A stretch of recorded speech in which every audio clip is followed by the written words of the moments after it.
نعرہ رسالت یا رسول اللہ، نعرہ حیدری آواز بلند صلوات اللہم صلی علی محمد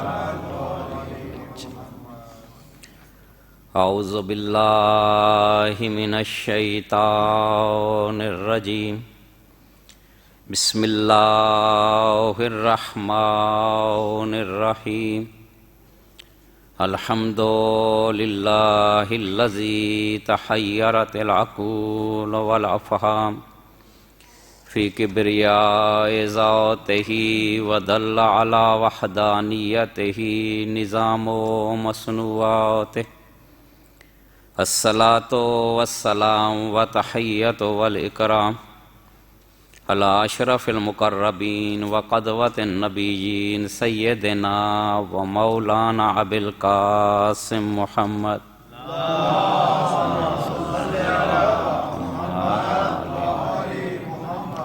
وعلی اہل بیتہ الطیبین الطاہرین المعصومین الذین خداۃ الدین وائمۃ المؤمنین ولعنۃ اللہ علی اعدائہم اجمعین من یومنا ھذا الی یوم الدین اما بعد فقد قال اللہ الحکیم فی قرآن الکریم بسم اللہ الرحمن الرحیم قل ان کنتم تحبون اللہ فاتبعونی یحببکم اللہ ویغفر لکم ذنوبکم واللہ غفور رحیم محمد وآل محمد۔ ایک بار پھر سب مل کے محمد وآل محمد وآل عظمت رسول پہ آج ہماری 7ویں گفتگو ہے۔ عظمت بہت تھی لیکن ہم جیسے کم علم انسان اس کے بارے میں کیا کہہ سکتا ہے کہ جس کے کلام کا نام قرآن ہے، یعنی جو بولتا ہے تو قرآن بنتا جاتا ہے۔ بہرحال ہم خداوند کریم سے معافی چاہتے ہیں کہ ہم حق کے ادا نہیں کر سکے۔ جو تھا، جو میری بساط تھی، وہ آپ کے سامنے عرض کرتا رہا۔ انشاءاللہ باقی بھی مجالس میں یہی گفتگو ہماری رہے گی۔ درود بھیجیے گا محمد والے محمد گزشتہ مجالس میں یہ عرض کرتا رہا ہوں کہ دنیا میں بھی کامیابی اسی وقت نصیب ہوگی جب اللہ کی رحمت شامل حال ہوگی۔ دنیا میں بھی ہم اسی رحمت کی وجہ سے سرخرو ہوتے ہیں، اور آخرت میں بھی یہی رحمت ہمیں کامیاب کرے گی۔ اگر اللہ کی رحمت ہم پہ نہ ہو تو ہم کبھی بھی کامیاب نہیں ہو سکتے، نہ دنیا میں نہ آخرت۔ ہم جتنے بھی اعمال بجا لائیں، جتنی بھی نیکیاں کریں، ہم یہ نہیں کہہ سکتے کہ ہم نے اللہ کا حق ادا کر دیا۔ اس لیے امام موسیٰ کاظم علیہ السلام صلی علی محمد فضل بن یونس سے یہ کہتے ہیں، حدیث غور سے سنیے گا کیونکہ امام کا کلام ہوتا ہے، اور امام کا جو کلام ہوتا ہے اس میں گوہر اسرار پوشیدہ ہوتے ہیں۔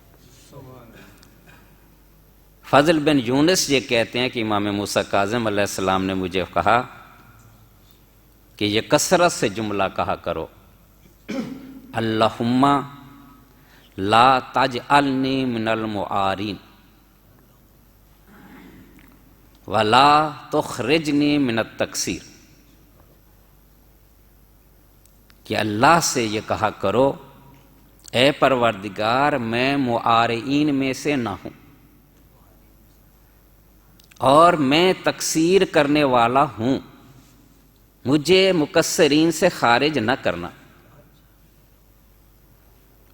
فضل یہ کہتے ہیں کہ ابن رسول اللہ، پہلا جملہ تو میری سمجھ میں آ گیا، دوسرا سمجھ میں نہیں آ رہا۔ پہلے جملے میں آپ کیا فرما رہے ہیں کہ اے اللہ مجھے آرین، معاری یا آرین کس کو کہتے ہیں؟ آریتن، جیسے آپ کسی کو ایک دفعہ کوئی چیز دیتے ہیں پھر واپس لے لیتے ہیں، یہ ادھار سمجھ لیں آپ، اس کو عربی میں کیا ہے؟ آریہ کہتے ہیں، میں نے فلاں چیز آریتن دی تھی۔ اب لفظ آری کا سمجھ میں آ گیا؟ معارین یعنی جو آریتن لیتے ہیں۔ تو کیا کہا کہ اے پروردگار مجھے معارین میں سے قرار نہ دے، یعنی میرا دین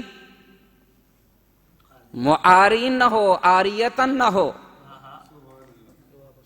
کہ کسی وقت ہو اور کسی وقت نہ ہو۔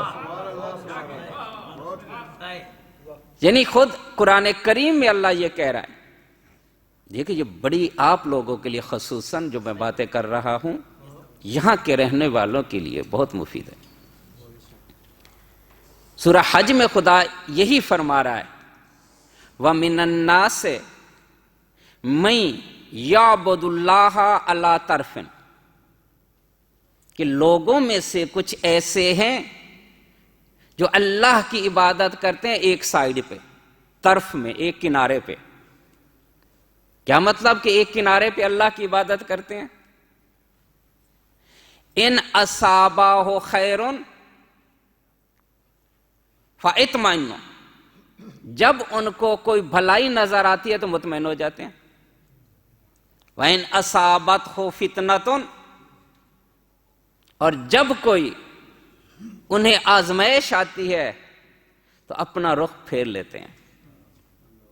کیا مطلب؟ یعنی دین کو جب فائدہ نظر آتا ہے دین میں تو پھر دیندار بن جاتے ہیں، اور جب دین ان سے کوئی چیز مانگتا ہے تو پھر منہ پھیر کے چلے جاتے ہیں۔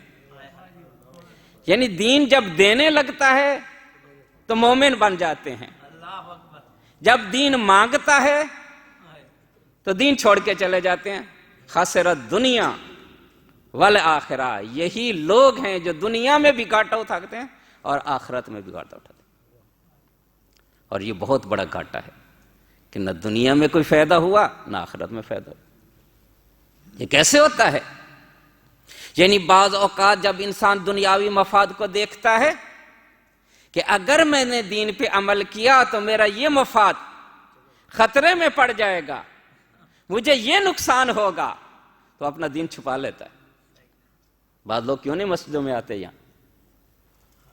یعنی یہی خطرہ رہتا ہے کہ مجلس میں جائیں گے، مسجد میں جائیں گے، ہو سکتا ہے دنیاوی مفاد ختم ہو جائے، ہو سکتا ہے یعنی ہمارا کاروبار ختم ہو جائے، ہمارا دین یہ ختم ہو جائے، یعنی اس کے لیے اپنا دین پیچھے کر دیتے ہیں۔ اس لیے رسول کا بیٹا یہ کہہ رہا ہے کہ اللہ سے یہ دعا مانگا کرو کہ کبھی اس طرح کا تمہیں دیندار نہ بنائے کہ فائدہ نظر ہو تو آ جائیں، نقصان ہو رہا جائے پیچھے ہٹ جائیں۔ اور یاد رکھیں من یتوکل علی اللہ، جو اللہ پہ توکل کرتا ہے، سورہ طلاق کی آیت ہے، کفا حسبہ، اللہ اس کے لیے کافی ہوتا ہے۔ ان اللہ بالغ امرہ، اللہ نے فیصلہ کر دیا کہ جو خداوند کریم پہ توکل کرے گا، جو اس پہ بھروسہ کرے گا، جو اس پہ اعتماد کرے گا، پھر اللہ اس کا کفیل بن جاتا ہے، پھر اللہ اس کا اپنے ذمہ لے لیتا ہے، اور اللہ کا یہ قانون ہے جو کوئی بھی اللہ کے اس قانون کو چیلنج نہیں کر سکتا۔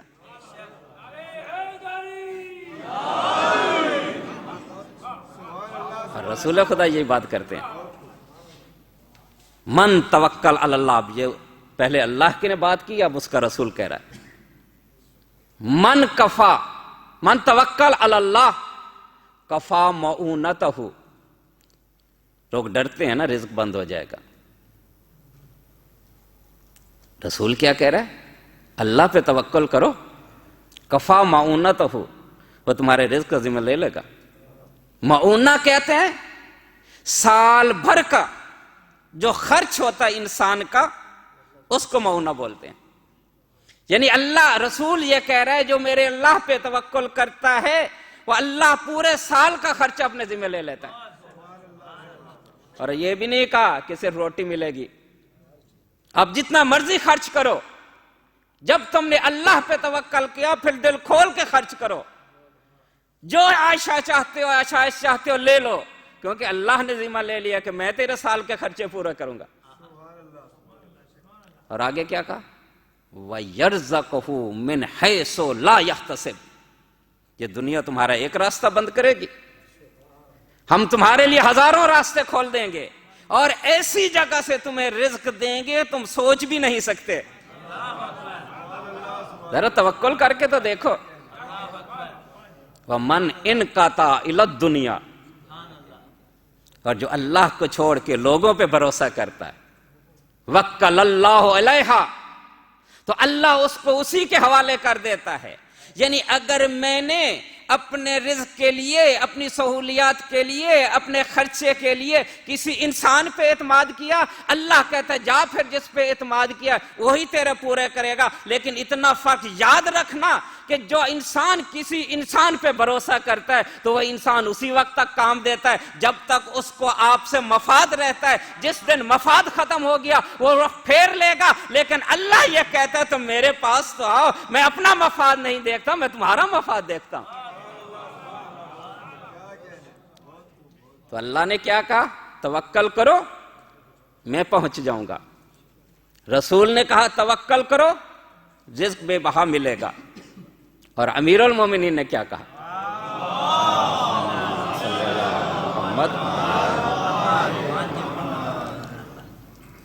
امیر المومنین یہ کہتے ہیں کہ جو شخص اللہ پہ توکل کرتا ہے اللہ اس کے لیے اسباب مہیا کر دیتا ہے، یعنی اس کے راستے کھل جاتے ہیں. لیکن اگلا جملہ جو امیر المومنین نے کہا، کیا بات ہے، جو اللہ پہ توکل کرتا ہے اللہ اس کے لیے راستے بھی کھول دیتا ہے، اللہ اس کو رزق بھی دیتا ہے اور ساتھ عزت بھی دیتا ہے. جب مرد کسی اور سے، جب آپ کسی اور سے مانگتے ہیں وہ آپ کو دیتا تو ہے لیکن ممنون احسان بنا لیتا ہے، لیکن جس کو اللہ دیتا ہے اللہ اس کو عزت بھی بڑھا دیتا ہے.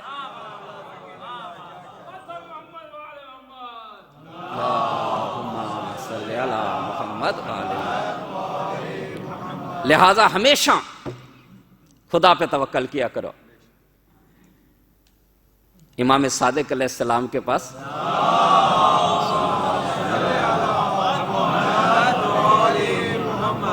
بہرحال مجھے اس بات کی خوشی ہے کہ میرے سامعین ایسے ہیں جو حدیث کو پسند کرتے ہیں، ورنہ عام طور پہ لوگ کہتے ہیں حدیث سے کیوں بھائی سناتے. اور میری عادت یہ ہے کہ میں مجلس اسی طرح کی پڑھتا ہوں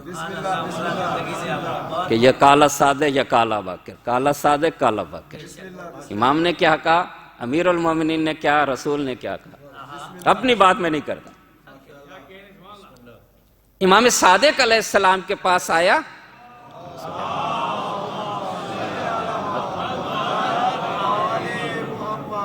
کہتا یبن رسول اللہ بہت غریب ہوں، کوئی مدد کر دے.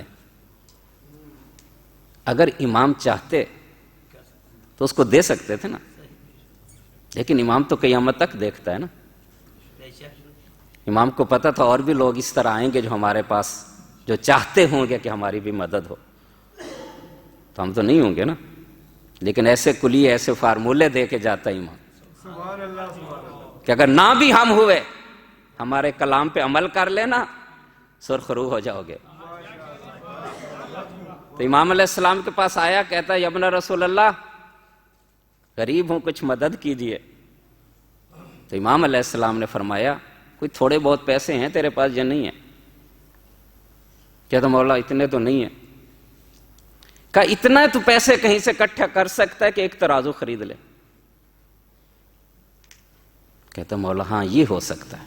یہ بات جو میں کہہ رہا ہوں نا توکل کا مطلب یہ نہیں ہے کہ اب آپ گھر میں بیٹھ جائیں اور اللہ پہ بھائی توکل ہے ہمارا اللہ پہنچائے گا. نہیں، رسول خدا سے ایک جگہ سے گزر رہے تھے، کچھ لوگ کام کر رہے تھے اور کچھ لوگ بیٹھے تھے تسبیح پہ ہاتھ رکھ کے، یا اللہ سبحان اللہ الحمدللہ. تو رسول خدا نے ان سے پوچھا وہ تو کام کر رہے ہیں تم کیا کر رہے ہو؟ نحن المتوکلین، کہتے ہیں ہم اللہ پہ توکل کر کے بیٹھے ہیں. تو رسول خدا نے کہا تم مفت ہو رہے ہو، تم توکل کرنے والے نہیں ہو. توکل یہ نہیں ہے کہ انسان ہاتھ پہ ہاتھ رکھ کے بیٹھ جائے، بلکہ توکل یہ ہے کہ جو انسان کر سکتا ہے وہ کرے، نتیجہ خدا کے ہاتھ میں چھوڑ دے. تو یہ شخص آ کے جب اس نے کہا تو رسول خدا کے بیٹے یہ کہتے ہیں کہ جتنے پیسے ہیں وہ لے کے آ جا. ایک ترازو خرید، بازار میں جا کے بیٹھ. اب جو لوگ آئیں گے، ظاہر اس وقت دیہات ہوتا تھا، دیہات سے لوگ چیزیں بیچنے آتے تھے، ترازو ساتھ تھوڑا اٹھا کے لاتے تھے. تو وہاں تیرے پاس آئیں گے تو وہ تولے گا، کچھ حصہ تجھے مل جائے گا. تو یہ آدمی ایک چوک میں بیٹھ گیا. اب اسی طرح دیہاتی آتے تھے، یہ ان کو تول کے دیتا تھا، وہ کچھ اس کو بھی دے دیتے تھے. اب یہ راوی جس نے یہ روایت بیان کی ہے وہ میں کہتا ہے میں نے تھوڑے ہی عرصے بعد دیکھا تو وہ شخص جو ہے دکان بنا کے بیٹھا ہے. تو میں نے اس سے پوچھا بھئی یہ کہاں سے تو نے لے لیا؟ کہا جو لوگ آتے تھے مجھے دیتے تھے، کچھ میں کھاتا تھا، کچھ بچ جاتا تھا، تو ایسا ایسا میرے پاس اتنا اکٹھا ہو گیا کہ میں نے اپنی دکان بنا لی. اب یہ راوی امام کے پاس آیا،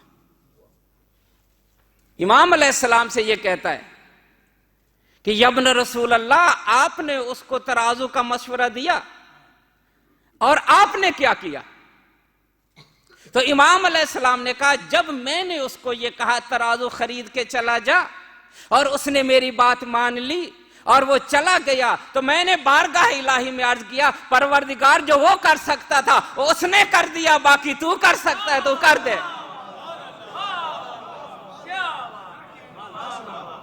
برائے خوشنودی محمد والے محمد بلند سے بلند تر صلوات. صلی اللہ محمد والے. تو یہ ہے توکل. کام کے لیے نکلو کہ لا حول ولا قوت الا باللہ، امنت باللہ وتوکلت علی اللہ، پھر آپ کے پیچھے خدا کا ہاتھ ہوگا. اور کبھی گھبرایا نہ کرو، یعنی کہیں بھی مسئلہ اگر دنیا اور دین میں ٹکرا جائے تو دنیا کو ترجیح نہ دیا کرو، دین کو ترجیح دیا کرو. جو دین کو ترجیح دیتا ہے وہ متوکل ہوتا ہے. تو امام نے کیا فرمایا کہ یہ دعا مانگا کرو کہ اللہ ہمیں معارین میں سے قرار نہ دے کہ دین میں فائدہ ہو تو دین کے ساتھ، نقصان ہو تو دین سے دور ہو گئے.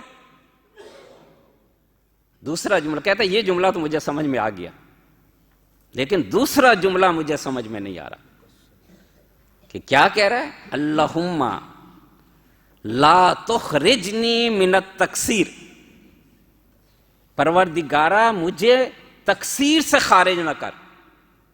یعنی لفظی طور پہ دیکھا جائے یعنی وہ کہہ رہا ہے کہ اے پروردگار میں ہمیشہ مقصر رہوں، تقصیر کرنے والا رہوں. تقصیر کس کو کہتے ہیں؟ کوتاہی کو. یعنی مجھے اس کوتاہی سے خارج نہ کر. کہتے ہیں یبنا رسول اللہ یہ جملہ نہیں سمجھ آ رہا ہے، کیسے میں اللہ کو کہوں کہ اللہ مجھے مقصر قرار دے، کوتاہی کرنے والا قرار دے؟ تو اس وقت امام علیہ السلام نے فرمایا کل عمل، تم جو بھی عمل کرتے ہو ترید بہی، تم اس کے ساتھ اللہ کا قرب چاہتے ہو. یعنی جب بھی انسان کوئی نیکی کرتا ہے، جب بھی انسان کوئی عمل کرتا ہے، اس کی نیت یہی ہوتی ہے کہ میں اللہ کے قریب ہو جاؤں. یہ عمل مجھے اللہ کے قریب کر دے گا، لیکن ذہن میں رکھنا کہ اللہ سے یہ کہو میں نے عمل تو کر دیا ہے لیکن پورا نہیں کر سکا، میں کوتاہی کر رہا ہوں، جو حق تھا وہ ادا نہیں کر پا رہا. صلی اللہ محمد یعنی یہ جو میرا عمل ہے یہ کوتاہ ہے. امام فرماتے تم جو بھی عمل کرتے ہو مقصر ہو، تقصیر کرتے ہو، الا من عصمہ اللہ، یعنی کائنات کا ہر شخص اپنے عمل میں مقصر ہے مگر وہ لوگ جنہیں اللہ نے عصمت عطا کی ہے. یعنی جو ائمہ معصوم ہیں، جو انبیاء ہیں، ان کا عمل ایسا ہے جو تقصیر سے خارج ہے. لیکن اس کے باوجود آپ کا امام یہ کہتا ہے پروردگارہ تیرا حق کی عبادت ادا نہ ہو سکا.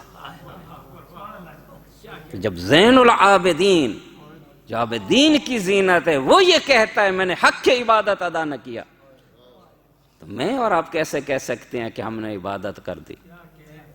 ہماری نمازیں قبول، سب کچھ قبول نہیں، الا برحمت اللہ، عمل قبول ہوگا اللہ کی رحمت کے سبب سے۔ یہ اب نہیں ہے کہ آپ عمل ہی چھوڑ دیں۔ ان رحمت اللہ قریب من المحسنین، اللہ کی رحمت قریب ہے احسان کرنے والوں کے، نیکی کرنے والوں کے۔ کہنے کا مقصد یہ ہے کہ آپ اپنے اعمال پہ بھروسہ نہ کریں بلکہ اللہ کی رحمت پہ بھروسہ کریں۔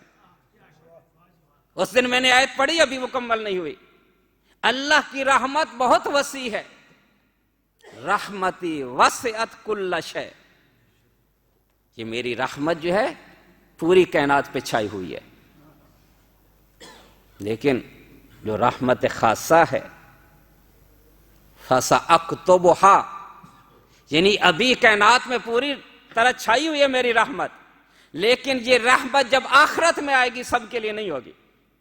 سَأَكْتُبُهَا لِلَّذِينَ يَتَّقُونَ، یہ میری رحمت ان لوگوں کے لیے ہوگی جو صاحبان تقوی ہوں گے، وَيُؤْتُونَ الزَّكَاةَ، اور جو زکوٰۃ دیتے ہوں گے، وَيُؤْمِنُونَ بِآيَاتِنَا، اور جو ہماری آیات پہ ایمان رکھتے ہوں گے۔ یعنی یہاں تک ترجمہ کیا ہوا کہ یہ رحمت جو ہے یہ صاحبان تقوی کو ملے گی، ان صاحبان تقوی کو جو زکوٰۃ دیتے ہیں، وہ صاحبان تقوی اور زکوٰۃ دینے والے جو اللہ کی آیات پہ ایمان رکھتے ہیں۔ یہاں تک میں کل 2 مجلسوں میں بیان کر چکا، لیکن کیا ہر متقی کو شامل ہوگی؟ ہر صاحب ایمان کو شامل ہوگی؟ ہر زکوٰۃ دینے والے کو شامل ہوگی؟ آیت کا اگلا حصہ نہیں، ہر صاحب ایمان کو بھی شامل نہیں ہوگی، ہر صاحب تقوی کے لیے بھی شامل نہیں ہوگی۔ لِلَّذِينَ يَتَّبِعُونَ الرَّسُولَ النَّبِيَّ الْأُمِّيَّ، یہ اسی صاحب تقوی کو شامل ہوگی، اسی مومن کو شامل ہوگی جو اس رسول کا اتباع کرے گا جو نبی بھی ہے امی بھی ہے۔ جب تک اس نبی یا امی کی اتباع نہیں کرے گا تقوی بھی بیکار، زکوٰۃ دینا بھی بیکار، اللہ کی آیات پہ ایمان رکھنا بھی بیکار۔ تو یہ نبی کون ہے؟ کیا صفت ہے اس کی؟ امی ہے۔ یہ امی کس کو کہتے ہیں؟ آج کی گفتگو انشاءاللہ ہم اسی جملے پہ کریں۔ امی جب پوچھا گیا کس کو کہتے ہیں، کہنے لگے ان پڑھ کو، جاہل کو۔ کیا کسی جاہل کو جاہل کہنا جو اس کی تعریف ہے، یہ توہین ہے؟ کسی ان پڑھ کو آپ ان پڑھ کہہ دیں وہ بھی برا محسوس کرے گا۔ تو اللہ کیسا ہے جو اپنے حبیب کی تعریف کر رہا ہے، ازل سے لے کے قیامت تک تمام انسانوں کو بتا رہا ہے کہ رسول نبی الامی، کہ اس رسول کا اتباع کرو جو نبی بھی ہے، جو جاہل بھی ہے، جو ان پڑھ بھی ہے، اس کا اتباع کرو۔ یہ کیوں معنی کیا گیا ان پڑھ؟ یہ بہت بڑی سازش تھی۔ یہ حدیث کرتاس کا انکار کرنا چاہتے تھے، ان کو بچانا چاہتے تھے جنہوں نے قلم و دوات دینے سے انکار کر دیا تھا۔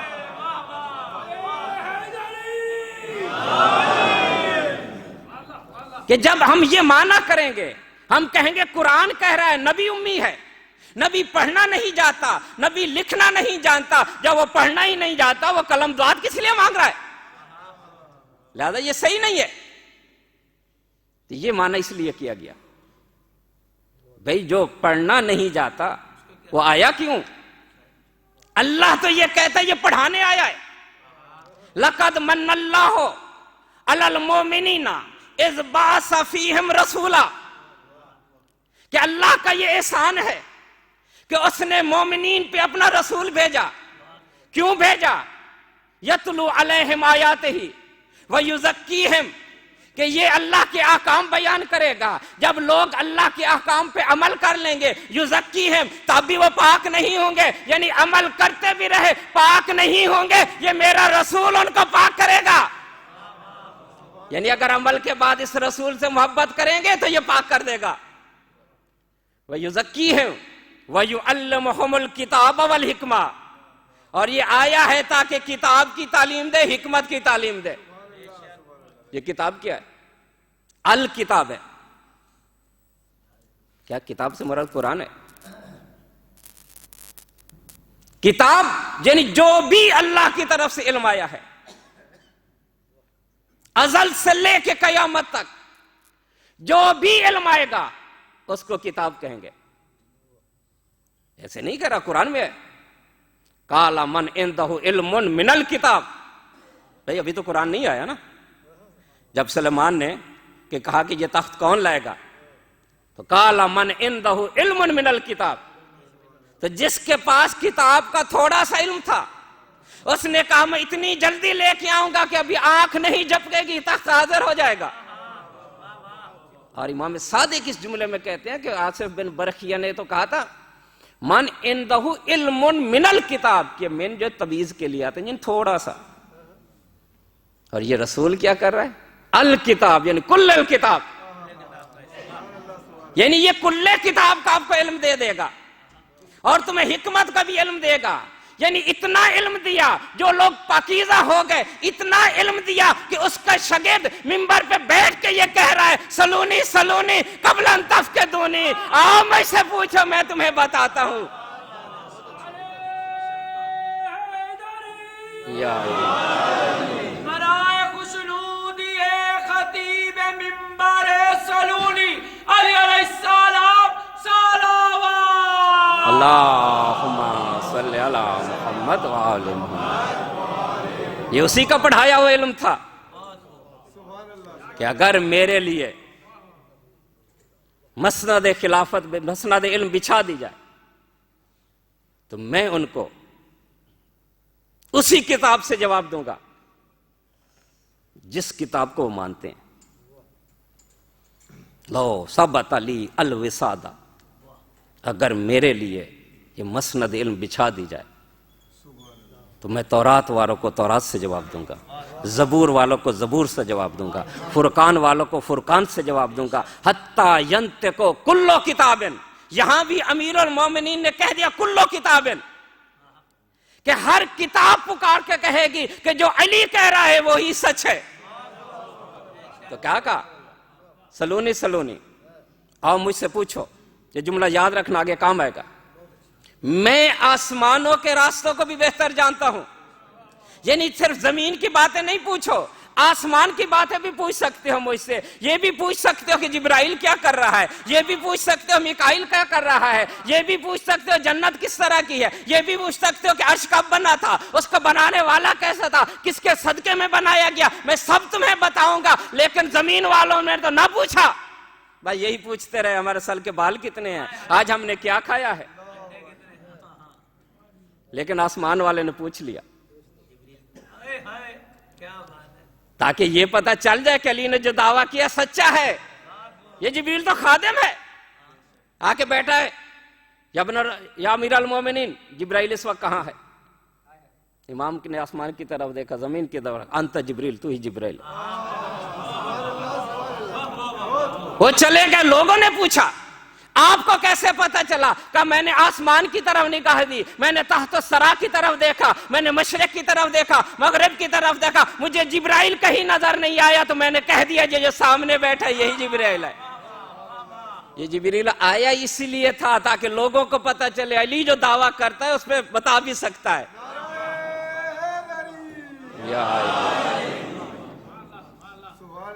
علی نے دعویٰ کیا تھا کہ تورات والے بھی آئیں، انجیل والے بھی آئیں، زبور والے بھی آئیں، فرقان والے بھی آئیں، میں سب کو جواب دوں گا. نہیں آئے، لیکن علی کے بیٹے علی نے ایک ہی محفل میں تورات والوں کو بھی جواب دیا، زبور والوں کو بھی جواب دیا.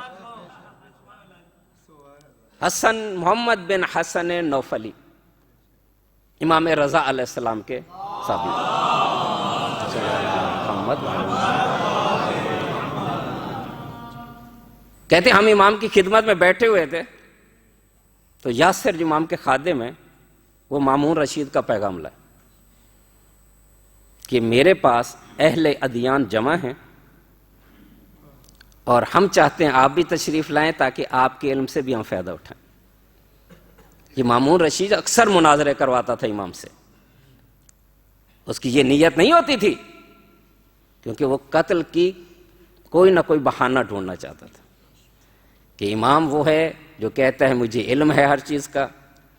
جس دن علی رضا خاموش ہو گئے میں ان کو قتل کر دوں گا کہ تم نے جھوٹا دعویٰ امامت کیا. یہ اس کی نیت ہوتی تھی. اس نے بھیجا تو یاسر کو امام نے جو جواب دیا کہ جا کے مامون کو کہہ دے انی علمت ما اردت، میں یہ بھی جانتا ہوں تو مجھے کیوں بلا رہا ہے لیکن میں گھبرانے والا نہیں ہوں. انی سائرون الیک، میں ضرور آؤں گا تیرے پاس. وہ چلا گیا. نوفلی سے امام یہ کہتے ہیں کہ نوفلی تم عراق کے رہنے والے ہو اور عراق والوں کے اندازے بہت اچھے ہوتے ہیں، گیس بڑا اچھا لگاتے ہیں. تم اندازہ لگا سکتے مامون مجھے کیوں بلا رہا ہے؟ کہ یبن رسول اللہ وہ اس لیے بلا رہا ہے کہ جن لوگوں کو اس نے جمع کیا ہے وہ اہل جدل اہل کلام ہیں. کیونکہ پہلے بھی مسلمان ان سے مناظرے کرتے رہے، سب کو انہوں نے لاجواب کر دیا. وہ اہل جدل ہیں، وہ مانیں گے ہی نہیں. اہل جدل وہی ہوتے جو مانتے ہی نہیں ہے. آپ جب کوئی بات کریں گے اور کہیں گے خدا نے کہا ہے تو وہ آگے سے کہیں گے کون سا خدا. اب جب کوئی حدیث سنائیں گے تو وہ کہیں گے ہم تو اس محمد کو مانتے ہی نہیں ہیں. آپ قرآن پڑھیں گے تو وہ کہیں گے کون سی آسمانی کتاب ہے، ہم نے تو اس کا نام ہی نہیں سنا. لہذا مولا میرا مشورہ یہی ہے معذرت کر لیں. تو امام نے کہا تو یہ سمجھتا ہے وہ مجھ پہ غالب آ جائیں گے. یہ مامون اس وقت پریشان ہوگا جب میں انجیل والوں کو انجیل سے جواب دوں گا، جب میں تورات والوں کو تورات سے جواب دوں گا، جب میں زبور والوں کو زبور سے جواب دوں گا، جب میں ایرانیوں کو فارسی زبان میں جواب دوں گا، جب میں رومیوں کو رومی زبان میں جواب دوں گا، جب میں اہل ہند کو ہندی زبان میں جواب دوں گا. یعنی میں سب کو انہی کی کتاب سے اور انہی کی زبان میں جواب دوں گا، حتیٰ کہ سارے پکار کے کہیں گے کہ عالم آل محمد، یہی تو عالم آل محمد ہے.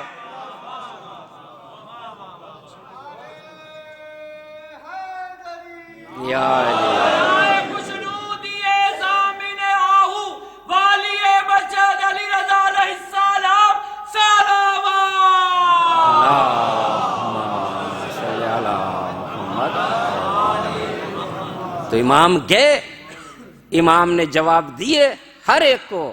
وہ حیران ہو جاتے تھے اس کو ہماری کتاب کا علم اتنا کیسے آ گیا، ایسے تو ہم نہیں پڑھ سکتے جیسے یہ پڑھ رہا ہے. حتیٰ کہ مامون رشید کو وہیں تخت پہ کھڑے ہو کے امام کا استقبال کرنا پڑا اور پیشانی چوم کے کہتا ہے کہ تو ہی عالم آل محمد ہے. پھر ان لوگوں کو جن کے لیے بلایا اسی تھا کہ ان کے سامنے شرمندہ کروں گا، اب اسی بنا پہ فخر کر رہا ہے کہ دیکھو یہ ہمارا رشتہ دار ہے، اس کا علم کتنا ہے. یعنی بلایا تو اور کے لیے رہا، اب اسی امام پہ. تو یہ علم کہاں سے آیا امام کا؟ ہر امام یہ کہتا رہا ہمیں جد نے دیا، ہمارے نبی نے یہ علم دیا. ایک اور واقعہ سنا دوں. امام بڑا ہو جا چھوٹا، دو علیوں کا واقعہ سنا، ایک محمد کا واقعہ بھی سن لو. امام رضا کے فرزند ارجمند امام محمد تقی علیہ السلام،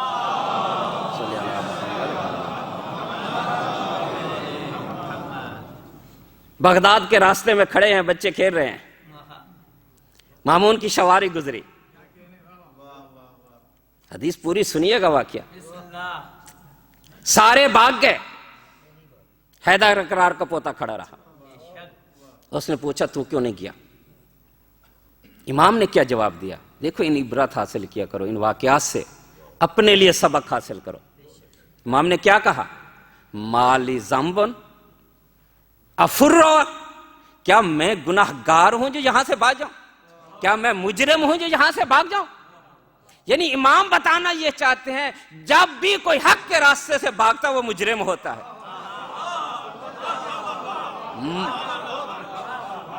کیا میں مجرم ہوں؟ مالی زامبن؟ اس میں ہمیں کیا پیغام ہے؟ دیکھیں، جب بھی آپ کسی ایسے آدمی کے سامنے کھڑے ہیں جو صاحب اقتدار ہے اور آپ نے کوئی گناہ نہیں کیا، آپ نے جرم نہیں کیا، تو پھر گھبرانے کی ضرورت نہیں ہوتی. اگر گھبراؤ گے تو پھر یہ ثابت ہوگا یہ مجرم ہے. اس لیے امام علیہ السلام نے ایسا جواب دیا کہ آئندہ آنے تک نسلیں اس کو سبق کے طور پہ لیں کہ میں کوئی مجرم ہوں جو بھاگ جاؤں، اور راستہ بھی اتنا تنگ نہیں ہے کہ تجھے جاتے ہوئے تکلیف ہو. کہتا ہے مانتا تو ہے کون؟ اب امام نے کیا کہا؟ انا محمد ابن علی ابن موسیٰ ابن جعفر ابن محمد ابن علی ابن حسین ابن علی ابن ابی طالب. اب جب امام علیہ السلام نے اپنا سورہ شجرہ نسب بیان کیا، جب امام علیہ السلام نے پورا شجرہ نسب بیان کیا، مامون کے ذہن میں وہی بات تھی کہ علی تو وہ ہے جو کہتا ہے آسمان کی بات ہے مجھ سے پوچھ لو. اس نے امام علیہ السلام کو مخاطب کر کے کہتا ہے ما عندک من العلوم. یعنی جب کہا میں علی کا پوتا ہوں، کہا تیرے پاس علم کتنا ہے؟ اب امام کو پتا تھا اس کے ذہن میں کیا ہے، اس کے ذہن میں آسمان والی باتیں ہیں. اس لیے امام علیہ السلام نے کہا سلنی عن اخبار السماوات والارض، تو مجھ سے آسمانوں کی باتیں بھی پوچھ لے، زمین کی باتیں بھی پوچھ لے. وہ یہ کہہ رہا ہے نا کہ علی کا پوتا ہے، تو علی تو جانتا ہے. یہ چلا گیا، وہاں اس نے اپنے باز کو چھوڑا. باز نے ایک مچھلی پکڑی، یہ مچھلی کو اپنی مٹھی میں بند کر کے واپس آیا تو امام وہیں کھڑے تھے. آ کے یہی کہتا ہے ما عندک اخبار السماوات والارض. اب بتا تیرے پاس آسمان کی کون سی خبر ہے، یعنی غیب کی کون سی خبر ہے تیرے پاس؟ اب امام علیہ السلام نے یہ نہیں کہا تیرے ہاتھ میں کیا ہے. امام علیہ السلام کیا فرماتے ہیں؟ اخبرنی ابی ان اباہی ان جدی ان الجبرائیل ان اللہ. امام علیہ السلام کہتے ہیں مجھے میرے باپ نے بتایا ہے، میرے باپ نے اپنے آبا سے نقل کیا ہے، میرے باپ نے میرے جد محمد مصطفیٰ سے نقل کیا ہے، میرے جد کو جبرائیل نے بتایا، جبرائیل کو خدا نے کہا کیا فرمایا انا بین السماء والہواء بحر اجاج، کہ زمین اور ہوا کے درمیان، آسمان اور ہوا کے درمیان بھی سمندر ہوتے ہیں. جس طرح زمین میں سمندر ہوتے ہیں، جیسے یہاں لہریں بلند ہوتی ہیں، اسی طرح وہاں بھی لہریں بلند ہوتی ہیں. اور لہروں میں مچھلیوں کے چھوٹے چھوٹے بچے وہ بلند ہوتے ہیں. بادشاہ نے وقت اپنے باز کو چھوڑتے ہیں، وہ مچھلیوں کو پکڑتے ہیں، یہ مٹھی میں بند کرتے ہیں، پھر آ کے حجت خدا کا امتحان لیتے ہیں.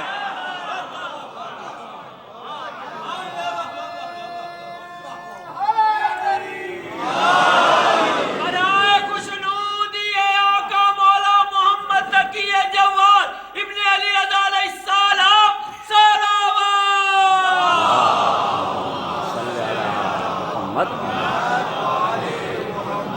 کہتا صدقتا وصدقا ابو کا وصدقا جدو کا وصدقا ربو کا. یہ ہوتا ہے امام کا کلام.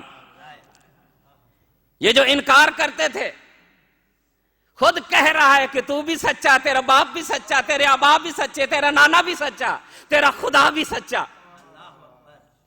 تو یہ جو امام ہیں، یہ جو خلفاء ہیں، جب ان کا علم اتنا ہے تو رسول کا علم کتنا ہوگا؟ تو پھر اس کو امی کیسے کہا گیا؟ آج بتاؤں امی کیا ہوتا ہے. امی ایسی صفت ہے جو کمال ہے، وصف ہے، عیب نہیں ہے، نقص نہیں ہے.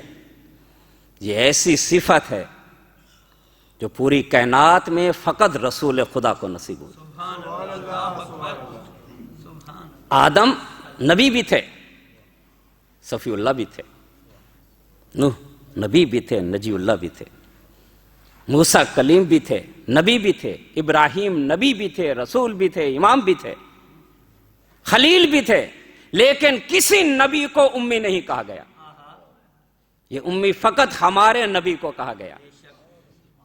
کیوں کہا گیا ہمارے نبی کو؟ اب جو تھوڑی سی فضیلت رسول کے قائل تھے انہوں نے کہا کہ امی کا معنی ان پڑھ نہیں ہے، لیکن چون کے رسول مکہ کے رہنے والے تھے اس لیے رسول کو امی کہا گیا، کیونکہ مکہ کو ام القرا کہا جاتا ہے۔ لیکن یہ بھی کبھی سوچا ہے مکہ کو ام القرا کیوں کہا گیا؟ یعنی کسی اور زمین کے ٹکڑے کو ام القرا نہیں کہا جاتا، مکہ کو کیوں کہا جاتا ہے؟ یہ سمجھ میں بات آئی تو پھر پتہ چلے گا کہ رسول کو امی کیوں کہا گیا۔ کہتے ہیں مرکز کو، وہ نقطہ مرکزی جس سے کوئی وجود جنم لے، جس سے کوئی چیز پھوٹے۔ مکہ کو ام القرا اس لیے کہا گیا، قرا کہتے ہیں زمینوں کو، دیہاتوں کو، زمین کے ٹکڑوں کو۔ مکہ کو ام القرا کیوں کہا گیا؟ کہ جب خدا نے زمین کی تخلیق کا ارادہ کیا تو سب سے پہلے مکہ وہاں بنا، پھر ساری زمین اسی مکہ سے پھوٹتی گئی، اس لیے مکہ کو ام القرا کہا گیا۔ ماں کو بھی عربی میں کہا جاتا ہے۔ کیوں کہا جاتا ہے ماں کو؟ اس لیے کہ ماں سے بیٹا جنم لیتا ہے، بچے جنم لیتے ہیں، یہ ماں ان کے لیے مرکز ہوتی ہے۔ سارا دن بچے گھومتے ہیں، شام کو پلٹ کے ماں کے پاس جمع ہو جاتے ہیں، کیونکہ یہ مرکز ہے۔ اب رسول کو امی کیوں کہا گیا؟ کہ پوری کائنات جو ہے یہ رسول کے وجود سے جنم لے رہی تھی۔ نہ زمین تھا، نہ آسمان تھا، نہ سورج تھا، نہ چاند تھا، یہ وجود، نور وجود آیا تو پھر یہ چیزیں بنتی گئی، اس لیے رسول کو امی کہا گیا کہ پوری کائنات۔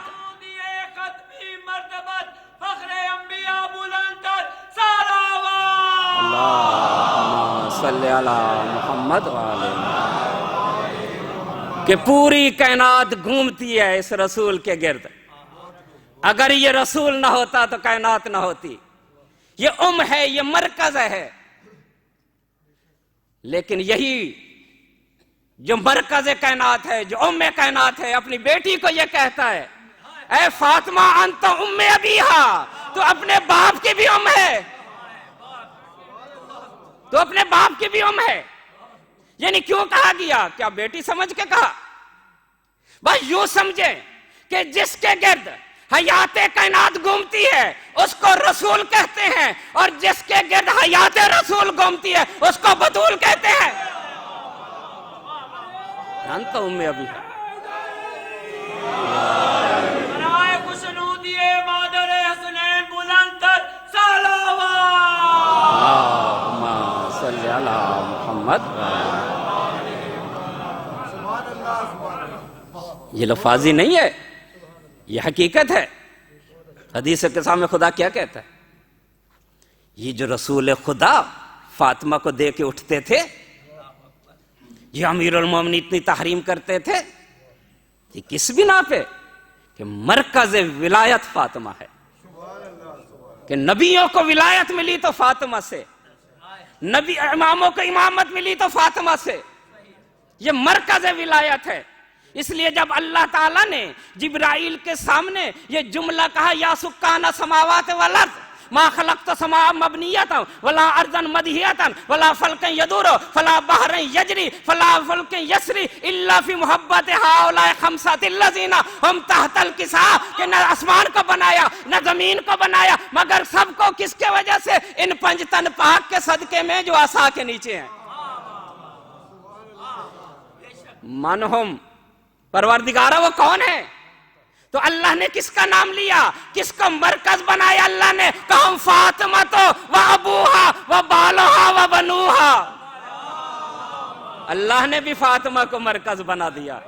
برائے خوشنود یہ مرکز انوار قصہ جناب سیدہ بلند تر صلوات۔ اللہم صلی علی محمد وعلی۔ کیا بات ہے! اب سمجھ میں آیا رسول کو امی کیوں کہا گیا؟ یہ صرف اس قرآن میں نہیں امی کہا گیا۔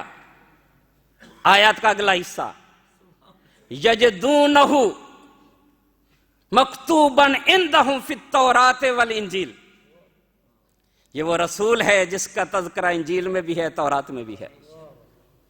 اور اللہ نے جب حضرت عیسیٰ کو اپنے حبیب کی تعریف کروائی تو یہی لفظ استعمال کیا، اے بطول کے بیٹے میں نے تجھے پاک و پاکیزہ بنایا ہے، ایک پاکیزہ خاتون کے بطن سے تجھے جنم دیا ہے، تو لہذا مجھ پہ اعتماد کر، مجھ پہ بھروسہ کر، اپنی حل مشکل میں مجھے پکار، اور میں ہی وہ ذات ہوں جو لم یزل ولا یزال ہے۔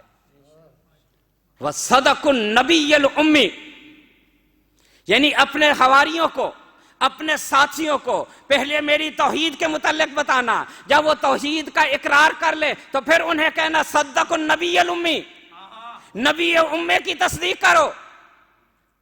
صاحب التاج والجمل، جو صاحب تاج بھی ہے، صاحب جمل بھی ہے، آگے کیا کہا؟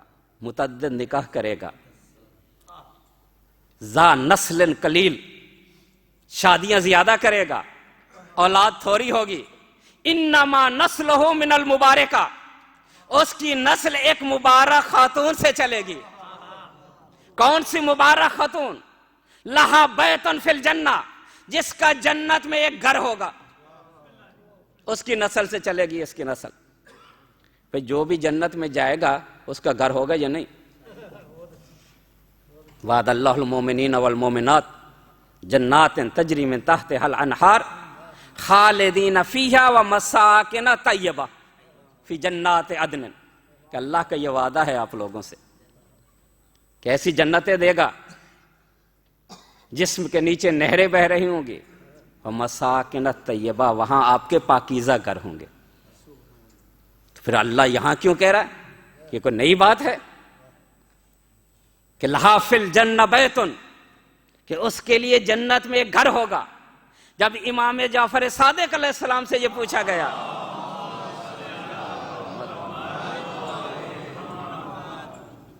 یہ کون ہے، یہ کیوں اس جملہ کہا گیا فاطمہ کے لیے؟ کہا جو فاطمہ کو گھر دیا جائے گا وہ ایسا گھر ہوگا جو بغیر ستونوں کے ہوگا، اور اتنا عظیم گھر ہوگا فقط اللہ کی رضا کے ذریعے کھڑا ہوگا کہ جب لوگوں کو ان کے درجات دے دیے جائیں گے، اولیاء کو دے دیا جائے گا، مومنین کو گھر دے دیے جائیں گے، سب کو گھر دے دیے جائیں گے۔ رسول خدا یہ فرماتے ہیں کہ تمام مومنین، تمام اولیاء سب اپنے اپنے درجوں میں چلے جائیں گے۔ جو صاحبان ایمان ہوں گے جنت میں بیٹھ کے خوش ہو رہے ہوں گے، اپنے گھروں میں بیٹھے ہوں گے، لیکن جو نبی ہوں گے، جو ولی ہوں گے، وہ اپنے درجوں میں نہیں جائیں گے، وہ پہلے یہ کہیں گے پروردگار ہمیں اجازت دے ہم فاطمہ کے گھر کی زیارت کر کے آئیں۔ اس لیے کہا گیا یہ گھر نرالا ہے تو جنت میں، لیکن جنت میں ایسے چمچے گا جیسے زہرہ ستارہ چمکتا ہے، اور سب اہل جنت کہیں گے ھذا الزہر لفاطمہ، یہ فاطمہ تو زہرا کے لیے ہے۔ اللہم صلی علی محمد ٹائم ہمارا کچھ زیادہ ہو گیا، معذرت کرنا، میں چاہتا ہوں یہ حدیث کا مضمون پوری کر دوں۔ درود بھیجیے گا محمد وعلی محمد۔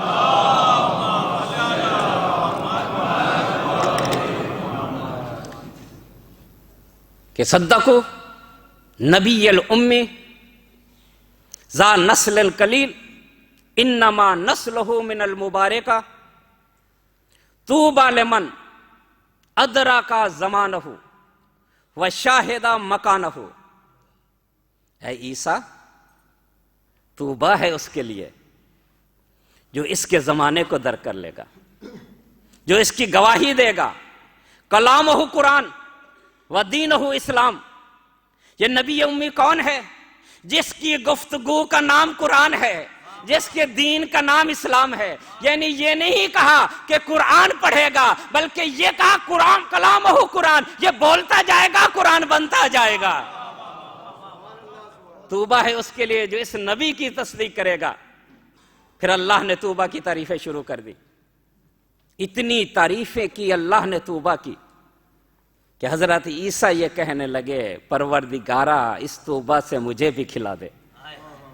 کہ حرام علی النبیین ان یاکلون منہ حتی یاکل النبی الامی، تمام نبیوں کے لیے حرام ہے اس توبہ سے کھانا جب تک میرا حبیب نہ کھا لے۔ پہلے میرا حبیب کھائے گا، اس کے بعد کوئی اور نبی کھائے گا۔ تو سب سے پہلے اس توبہ سے نبی نے کھایا۔ معجم الطبرانی علامہ طبرانی کی کتاب المعجم الکبیر، اس میں یہ روایت لکھی ہے کہ ام المومنین یہ کہتی ہیں کہ میں نے ایک دن دیکھا کہ رسول خدا اپنی بیٹی کو سونگھتے بھی ہیں اور پیار بھی کرتے ہیں، اس طرح سونگ رہے تھے جیسے انسان گلاب کے پھول کو سونگتا، پھر پیار کرتے تھے۔ تو میں نے کہا یا رسول اللہ، آج تک میں نے کسی باپ کو نہیں دیکھا جو اس طرح بیٹی کو پیار کرتا جیسے آپ کر رہے ہیں۔ تو رسول خدا نے یہ کہا یا حمیرہ، جب میں معراج پہ گیا اور مجھے جنت کی سیر کروائی گئی تو وہاں میں نے ایک درخت کو دیکھا، اس جیسا درخت میں نے پوری جنت میں نہیں دیکھا تھا۔ اس کے پتے اتنے حسین، اس کا میوہ اتنا لذیذ، وہ پورے جنت پہ چھائے ہوا تھا۔ میں نے جبرائیل سے پوچھا اس درخت کا نام کیا ہے؟ کہا اس درخت کا نام طوبہ ہے اور اللہ نے یہ حکم دیا ہے کہ آپ نے اس سے کھانا ہے۔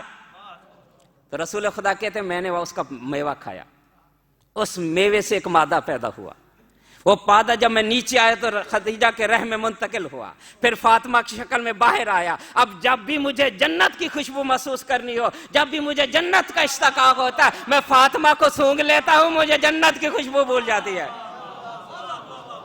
تو سب سے پہلے کہا یا رسول نے، اب علی اور رسول سے محبت کرنے والوں، اپنی پہچان، اپنی عظمت کو پہچانو۔ اللہ نے یہ کہا تھا حرام علی النبیین ان یاکلوا منھا حتی یاکل النبی۔ اب یہ اپنی پہچانو اپنی عظمت کو۔ کیا ہے تمہاری عظمت؟ جو اللہ سے محبت کرتا ہے، جو رسول سے محبت کرتا ہے، جو رسول کی بیٹی سے محبت کرتا ہے، جو امیر المومنین سے محبت کرتا ہے۔ امام عمر کہتے ہیں کہ ہم بیٹھے تھے، علی کے متعلق گفتگو کر رہے تھے، رسول خدا آئے، ہم نے پوچھا علی کی عظمت کیا ہے؟ رسول خدا نے علی کی عظمت نہیں بیان کی۔ رسول خدا نے کہا علی کی عظمت کیا سمجھتے ہو تم؟ الا من احب علیا لم یخرج الدنیا حتی یاکل من الطوبہ ویشرب من الکوثر۔ تم علی کی بات پوچھتے ہو؟ علی کا محب اس دنیا سے جاتا نہیں جب تک کوثر کا جام نہ پی لے، طوبہ سے کھا نہ لے۔ نبیوں کے لیے حرام تھا، علی کے چاہنے والوں کے لیے۔ لم یخرج الدنیا حتی یاکل من الطوبہ ویشرب من الکوثر، جب تک طوبہ سے کھا نہ لے، کوثر سے پی نہ لے، اس کا محب اس دنیا سے نہیں جاتا۔ اتنی باعظمت ہے یہ خاتون، لیکن کتنے ظلم ہوئے۔ رسول خدا کا آخری وقت سر مبارک بیٹی کی گود میں کہ ایک آنسو گرا، رسول نے آنکھ کھولی، بیٹی کیوں رو رہی ہے؟ ابھی تو میں زندہ ہوں۔ کہ بابا باہر دستک ہوتی ہے، پہلی دفعہ آیا تو میں نے کہا رسول کی حالت صحیح نہیں ہے کہ آپ سے ملاقات کرے، چلا گیا۔ پھر دستک ہوئی، پھر میں نے یہی کہا، اب تیسری دفعہ پھر آ گیا ہے کہ بیٹی یہ وہ ہے جو کبھی دروازے پہ نہیں روکا کرتا، یہ تیرا احترام ہے جس کی وجہ سے وہ اجازت لے رہا ہے، یہ ملک الموت ہے، یہ صرف تیرے احترام کی خاطر دروازے پہ رک گیا۔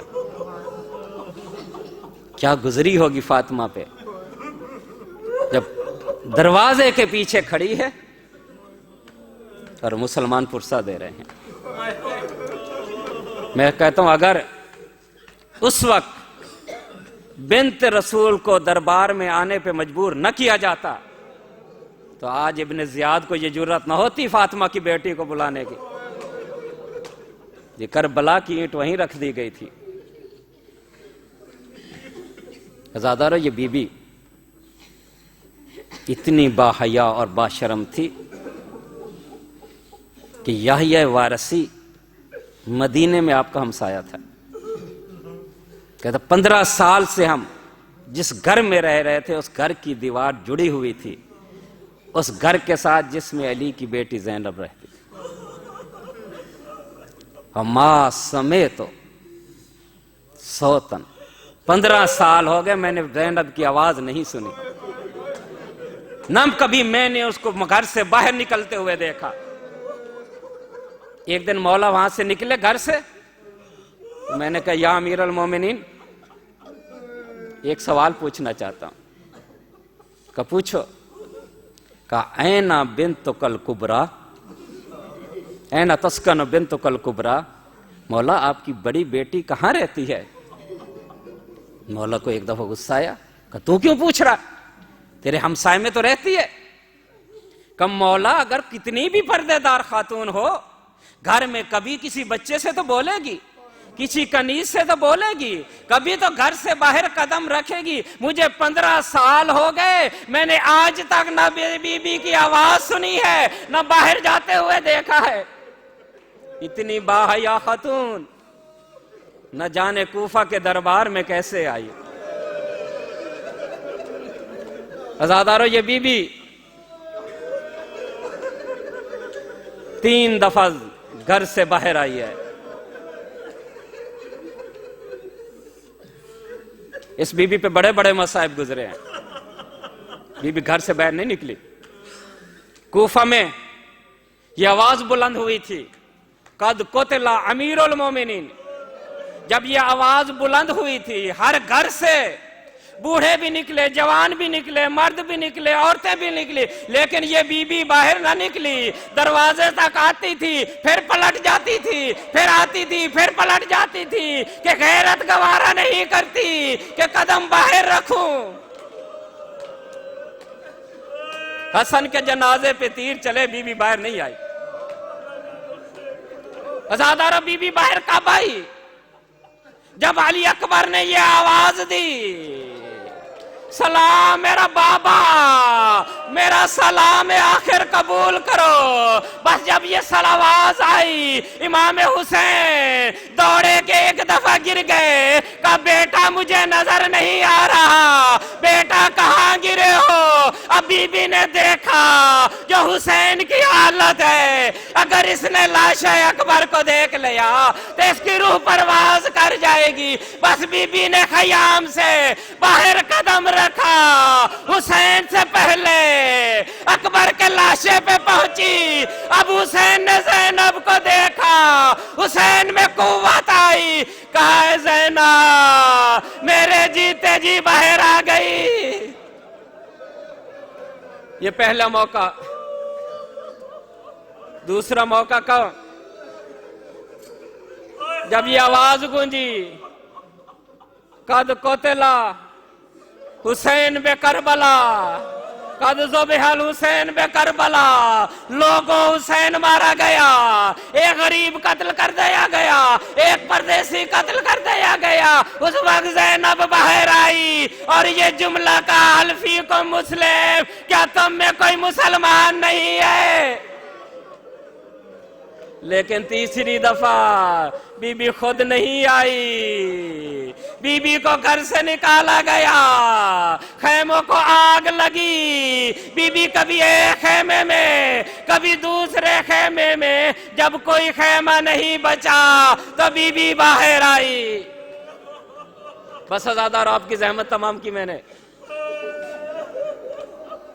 جب بی بی کو کوفہ کے بازار میں لایا گیا، وہی کوفہ کا بازار جہاں شہزادی بن کے آئی تھی،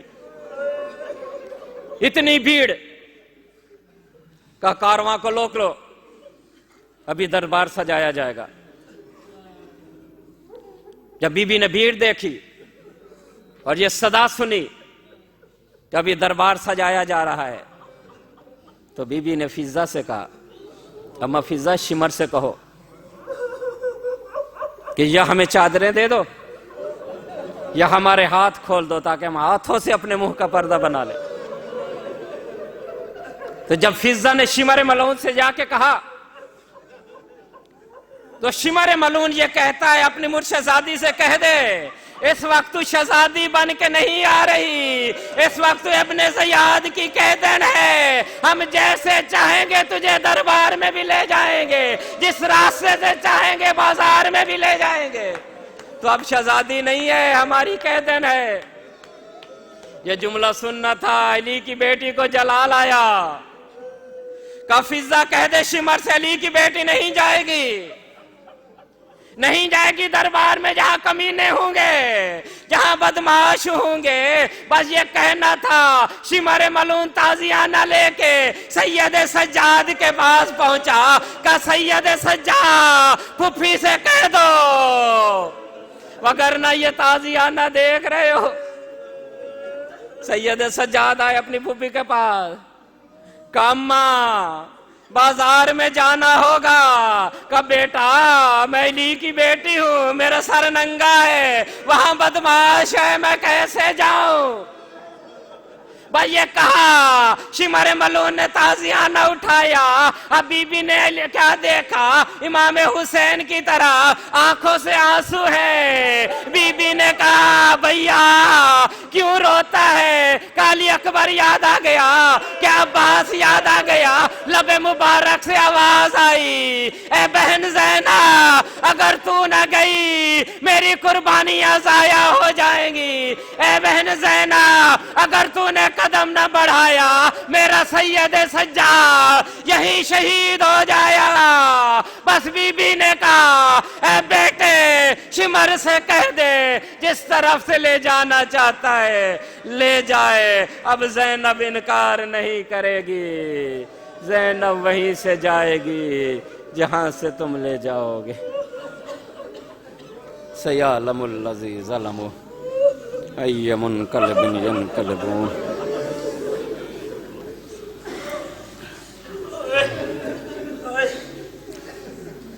پروردگارہ ہمارے نسمہ پہ رحم فرما، پروردگارہ ہماری خطاؤں سے درگزر فرما، پروردگارہ ہماری اس عبادت کو قبول فرما، پروردگارہ غم حسین کے علاوہ کوئی غم نہ عطا کر۔